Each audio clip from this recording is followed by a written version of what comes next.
is cost of sales. Or just put it this way. Rate of inventory turnover is opening inventory plus purchases minus closing inventory divided by average inventory. Oh, yeah. That is rate of inventory turnover. That's cost of sales. It's the same thing. Yeah, but you said Cost of sales, yeah. You said it's not cost of sales. I said it's not purchases. Oh yeah, cost of sales is involved. Cost of sales involves purchases. That's what. Yeah, I told you. Can you have inventory without purchases? You just took it apart, but I did like a whole. Like I said cost of sales, but you said opening plus purchases and less closing. It's the same thing. Yeah, but why I'm saying that is for you to understand that each item makes up the cost of sales. So you wouldn't talk about inventory without purchases. Yeah. That's why every now and then, when you at the beginning of opening your trading account, you have opening inventory. You always add purchases. Why do you always add purchases? Because purchases is part of your stocks. So when you want to talk about the rate of inventory turnover, it has to involve purchases. Yes. So rate of inventory turnover is opening inventory plus purchases minus closing inventory divided by average stock or average inventory, which is opening inventory plus closing inventory divided by 2. Wait, that's for days? Yeah. Time is the opposite, right? No, if you are putting dates multiplied by 365 days, they only asked about time here. So that's the number of times you're going to get. So 12,800 plus 7,250 minus 14,650 divided by 12,800, which is the opening inventory, plus 14,650, which is the closing inventory, divided by 2. So it gives us, the cost of sales is 70,400. The cost of sales, 70,400 divided by average inventory, which is 13,725. Which is, you added them together. Opening average inventory. Yeah. Yes, average inventory is opening plus closing divided by 2. Opening plus closing inventory divided by 2. That's average inventory. Average inventory, yeah. I think you minus or what? No, I minus. No. And I didn't do the divided by 2 thing.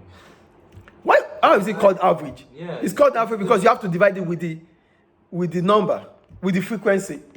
Yeah, with the frequency, Yeah. It's 2. So that's 70,400 divided by 13,725. It gives us 5.13. So that's 5.13 times, probably 6 times. But trade receivable turnover is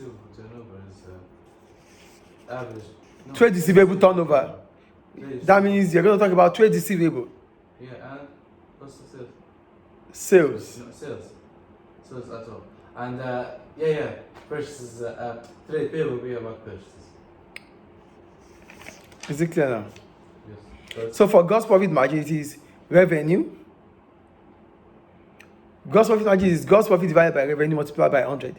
Okay. And when you have this type of analysis, when you have this type of items that you're not given gross profit, what you have to do is your cost of sales, you less revenue from your cost of sales, then divided by revenue again multiplied by 100.